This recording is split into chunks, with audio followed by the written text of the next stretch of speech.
Thank you so much for coming here, ma'am. बहुत सारे ख्याल आपके दिमाग में आ रहे होंगे. Your first thought. It's very difficult. These sort of occasions are very, very difficult to put in words. It's very heart-wrenching. These kind of sacrifices cannot be quantified in any words. The families are going to live with it. Some of them I've met. I can only say that we are very fortunate. We live in a country which is very, very fortunate to have such brave sons. We're very fortunate. Over the last few weeks, you have been meeting families regularly. We have seen those images in which you have been very overwhelmed when you met them. Do you think a grateful nation, what can we do really? I'm not sure whatever we do is going to be sufficient, but we can never afford to forget. We can never afford to forget any of the families which have come here.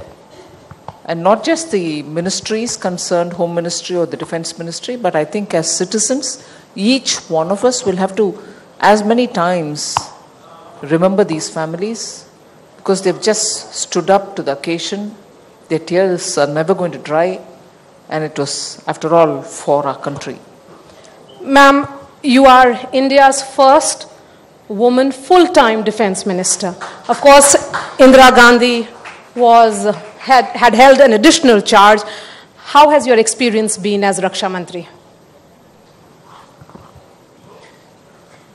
It's very difficult again to express. It's been, I'm very fortunate, I would say, to be able to be in this position. It has its own, it has everything in it, in the sense, like they say, that when you have emotions, there are about 9 different that you can identify. Every such emotion is involved when you're dealing with the Raksha Mantralaya. So, whilst your bravery for the soldiers and their bravery that you can talk about, it also means a lot more in terms of compassion, in terms of understanding, in terms of empathy. So I don't think any other experience in my life would make me feel that one has to strive constantly to be a better human being. This position makes you feel that. There are 2 women ministers in the CCS. Should we be looking at this from the prism of gender at all, or is it about competence? I can't escape when people look at it from the point of view of gender. But yes, I don't know if I'm competent as many other people who've held this position, male also. But I suppose eventually it is a responsibility which you have to do with full, commitment. And being conscious every minute that you're holding a position which matters in so many different ways to so many different people, and eventually to the country also. So I think being there fully is more important. And my gender shouldn't matter there. Is this an indication that other male bastion ministries, such as Home and Finance, it's only a matter of time that we'll see women ministers there? I think so too. There's just no line that has to be kept up. There's no need for this cannot be held by women kind of a thing. I suppose any ministry can be held by male or female. And if you ask me, women and child welfare also need not be reserved for women. Yes. I was about to ask you that question. That do you think the time has come also to break that notion that even a man can hold charge of women and child development ministry? I think so, because when you never gave anything for women, you at least had to give women and child welfare. But if you are able to find women who can occupy other positions, I suppose it will have a greater parity if men also can be there and do justice to women. So, why not? To your critics who say that as defense minister, the larger responsibility has been shared by the PMO, and hence your role has been that of a figurehead. Well, I'm not sure if they really know what is happening in the ministry to conclude like that. And if anything, I think that's complete prejudice, ill-informed prejudice. I would want to ask them if they would dare say this if there was a man in this position. They wouldn't. It's easy to knock at a woman who's sitting there and say, no, it's already been taken up by the PM, so she's just there for naam ke vaste. I would like to know if there have been naam ke vaste male defense ministers. One. And the second side of it, this Prime Minister is the first among equals. He would definitely like to have a lot more understanding of each of the ministries. So if there is a Prime Minister who's hands-on with everything which is happening and also steers to help the ministries move forward with the set agenda, what is wrong with it? If you've had Prime Ministers who didn't care about the ministries but who was also a Prime Minister, good luck to you. But here is a Prime Minister who wants to understand every ministry and deliver the promises with the minister in place and with the ministers working. So what's the problem you have? Ma'am, you had said that there is no relationship between the airstrike and elections, but increasingly we are seeing that the BJP leaders are claiming credit for the aerial strikes. BJP leaders are taking credit for what? For a decisive leadership, which, when the need arises, doesn't sit back wondering what will the globe tell us, what will happen to any repercussions or fallout, what will be the collateral damage. All these considered, we have a leadership which takes the call. So in case if BJP wants to take credit, what's wrong? It's for the sake of the country. Here is a leadership, here is a party, here is a government which has put the country's priority on top of the agenda. It has not played politics for the sake of anything else. So would you say in 1975? When Pokhran happened, Mrs. Indira Gandhi did it for the sake of votes and she didn't do it for strengthening India? I think these convoluted arguments, if they are in power, it's one thing. If somebody else is in power, oh my God, I don't want to give the credit, is now seen through by the people. But Pakistan being invoked in every election speech, is it about generating fear, that there is an enemy such as Pakistan? Or is it more about instilling confidence in Prime Minister's leadership? It's more about saying without fear or hesitation or some reservations in your mind that there is a neighbor who's just there, who's constantly encouraging terrorists who seem to enter this country and do all kinds of dangerous things. It is naming them instead of saying some country across the border, which is what we've been hearing in this country, across the border. Who's across the border? Why can't we say it? Very clearly we have evidence to show that terrorist camps are there. So today, that culture of across the border languages very clearly saying, it is Pakistan. You have the facts, why not say it? What is this whole wishy-washiness about it? You have set a new template in dealing with your neighbor, Pakistan. With Pakistan. With Pakistan. There, in 2016, it gets into a system so much, it's even within a minute, Maria is not able to get out of that. 2016 surgical strikes, 2019 aerial strikes. You have set a new template. I'm trying to understand, but this hasn't really acted as a deterrent. Well, you have a, for want of a better word, you have a habitual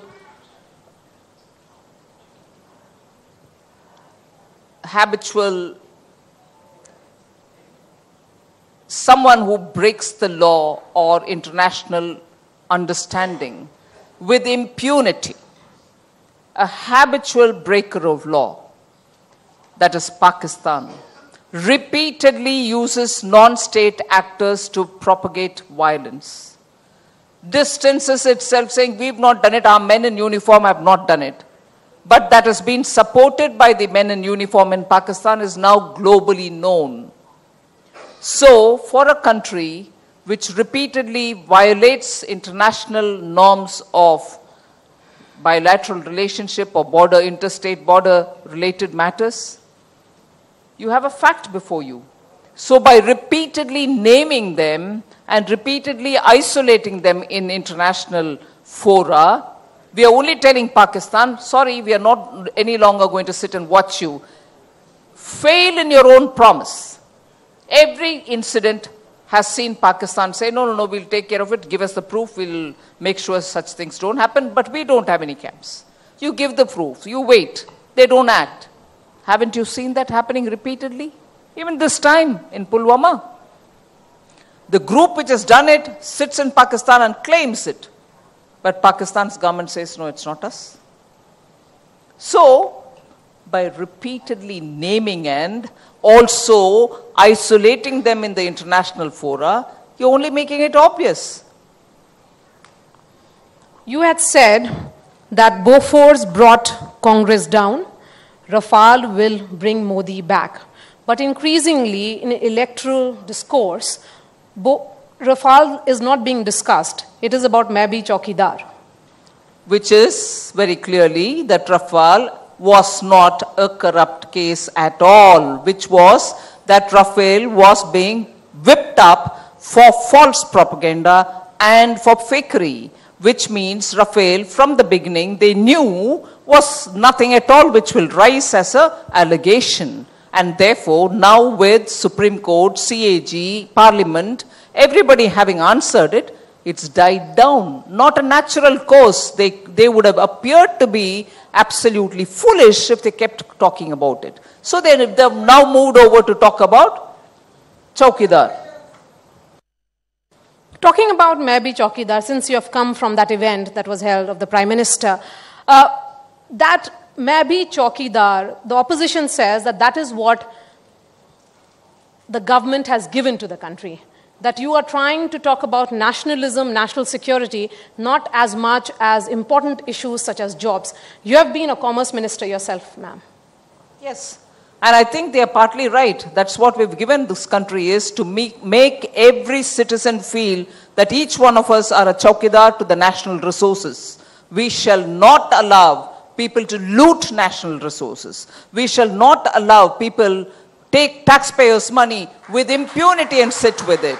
We shall, each one of us, perform with such honesty that this country's natural resources or the taxpayers' money will be spent on the right thing. So like the Prime Minister rightly said today, Chaukidar is not that each one of us wear a topi, have a lathi in a hand and blow the whistle with a badge or something. It's more the spirit that all of us are trustees of this country's property.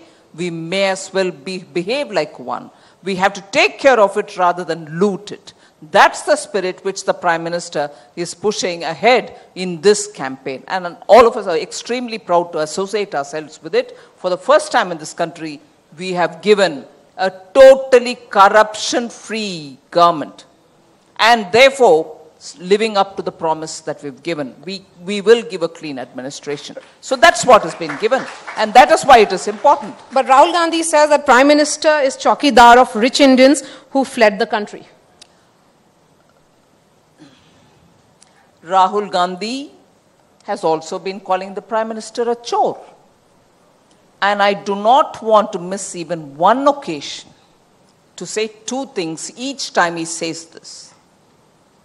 Each time he calls the Prime Minister a chore, Chaukidar chore hai, when he says that, I want each one of us to remember two things.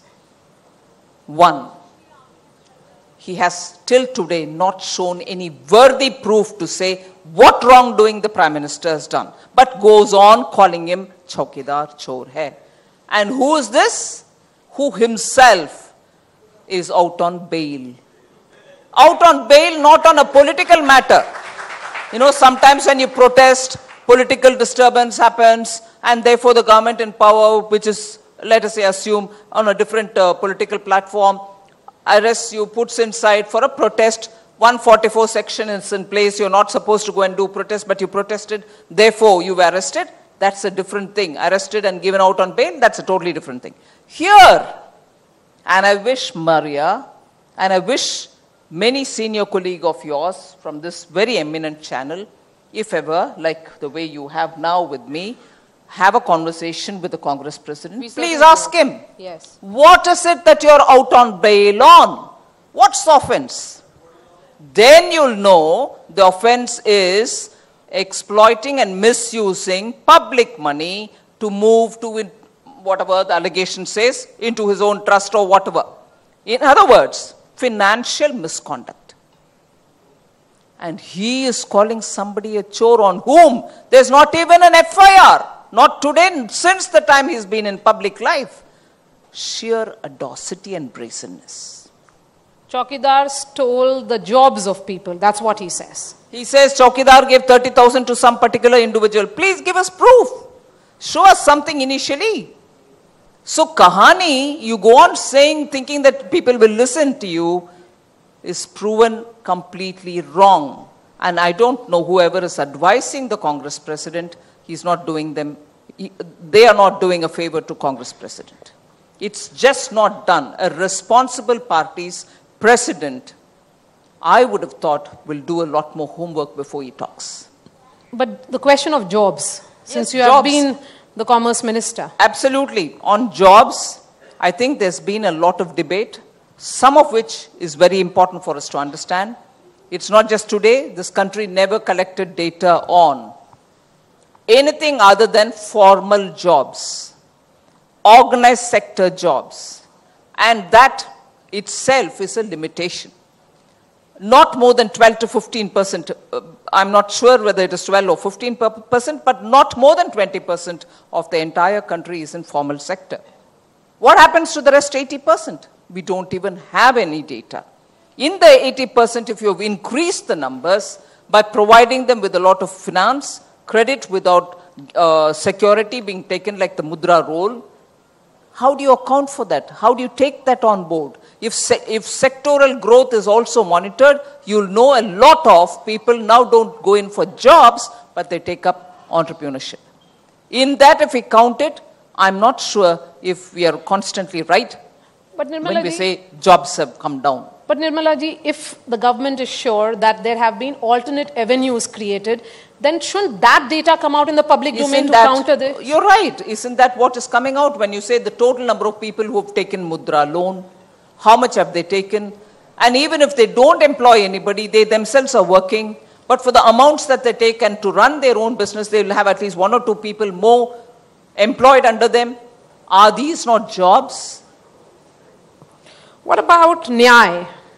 That is something that the reports are suggesting is getting traction on ground. How is the BJP planning to counter it? The traction is because rightly in the media you want to give level playing field. You know, the Prime Minister is announcing so many schemes. So we should be fair to give the false equivalents. Give something even for the opposition. They are saying something is being propped up. So give them space and give them the traction. But please do ask them. Please do ask them. 6,000 rupees per annum announced by you for the farmers versus 6,000 per month that has been announced. That's the way Congress is projecting. Minimum income guarantee. Yeah. Congress will project everything. Garibi Hatao 1971, projected by Congress. Failed by Congress. After that, every Prime Minister from that particular DNA, the Congress Parivar DNA, which I incidentally was shocked to hear, a very senior leader from the Congress party saying, first family of the country. I don't know how many of us want the first family here. How many of them consider them as a first family, but first family it is, and that's being imposed on all of us. So the first families, members, beginning from Mrs. Indira Gandhi, till the Nyay scheme, poverty is the pet theme. Not to eradicate it, keep the number of poor the same, but allot money, which can go, like today the Prime Minister correctly said, he believes in direct benefit transfer. But the Congress party was running direct dalali transfer. So if direct transfers were happening, it was for the dalals. And as a result, poverty has not been reduced. Let me just take this conversation to one particular claim which the Congress party made. 2014, when the new government came, the Congress claimed, actually the real poverty levels have been brought down by us. Not really very many people are poor now because real poverty has come down. Didn't they claim this? And if they've really claimed it, if they had this Garibi Hatao and they did so much, why do they have to come up with a Nyay scheme? They shouldn't. You don't need it. We've eradicated poverty, yeah? So why do I need a Nyay? One. And 6,000 versus 6,000, it's the same thing like in Rafael. My 560 versus your 1,600 kind of number, playing up numbers convenient. 6,000 given to the farmer is over and above, just for the farmer, many other things. Irrigation subsidy, methods for doubling his income, MSP, which is increased for each of the crop, more crops coming under MSP. All this will also have to be calculated. And tell me if that is just 6,000 or more. But ma'am, if it is about poll SOPs being announced, pre-poll SOPs, let's not forget that pre-poll. This is your bastion in Chhattisgarh fell because of the promise that was made by Rahul Gandhi. I'm not sure if that's the way I look at it. One of the reasons. Well, I'm not sure if I look at it that way at all. After all, Raman Singh ji has run the government there uninterrupted for a very long time, and best of services, inclusive of the distribution of food grains for the poor, had all happened during his tenure. And then, after say 10, 15 years, there's always a time when people do want a change. I will not attribute it to any one thing. It could just be a fatigue as a result of which they changed the government. Now let's see the Lok Sabha results, you'll see it. Okay, since you are the face of the BJP in South, the decision that has been taken by the Congress party and the Congress president today about him being fielded from another constituency, and that is Wayanad. I think I can't comment on it. He's got every right to go any number of places and contest as long as the election commission permits. I think 2 is allowed, so he chooses a second. But very clearly it tells me one thing. If you've been the member of parliament for a particular constituency, in this case it's Amethi, and you've served it very well, is there a need for you to look for a second? It's Amethi plus. And second. I'm not saying you're leaving Amethi. I'm still saying second. And again, like in many ways, many different ways, the media plays a very fair game, bring a false equivalence immediately to say, but Modi ji, came to Varanasi, contesting in Gujarat, but also came out. He was never in Varanasi before. He was never in the parliament before. The first time he chose to come to parliament, he didn't want to let go his own state, so he was there. And also because he was going to have to contest from the point of view, because at that time, what was the argument? Oh, Gujarat might accept him, the rest of the country may not. He proved that the rest of the country also will accept him. So he came out and proved. Now, but you have been in your constituency for 3 terms or 4 terms. Why would you want a second constituency? You, after all, proving yourself in the constituency in which you already been in the parliament. So this false comparison, looking for a second seat, no one questions his right, he can always choose. But to compare it with Modi ji, I'm sorry, it doesn't work. Wayanad is the tri-junction of Tamil Nadu, Karnataka and Kerala, and hence symbolic of South India. The Congress is looking at expanding its footprints there. That is the argument. Good luck to them, with Prakash Karat already having said, we will fight to defeat him. Will we be seeing Prime Minister also choose another constituency to contest? Well, I'm not the authorized person to speak about that. Ma'am, talking specifically about your ministry, there are some questions here. There has been a sense of letdown in case of Major Akshay Girish being denied the Shaurya Chakra. Can you elaborate on that? I first will have to put a disclaimer before I give an answer. It's the Army's well laid out system which looks at what award to be given to whom. I fully recognize here the individual that we are talking about has made a supreme sacrifice. He's laid his life for the sake of the country. But the protocol with which the army looks at who's got to be given which award is something which they do on their own. The Raksha Mantri has no role to play in it. As regards the mother of the martyr, she'd met me twice, well after his name was made a part of the dispatches. Yes. And I readily agreed to have a request made to the army, I underline request made to the army, to review it if there is a need. And I was even then told that there is no review mechanism for these sort of things. The decision once taken stands. But I did request the army chief. In fact, army chief was present in the meeting, in one of the meetings where the martyr's mother met me. I had even suggested to her so that she has an opportunity to mention the names of people who could also become a part of this committee which will review.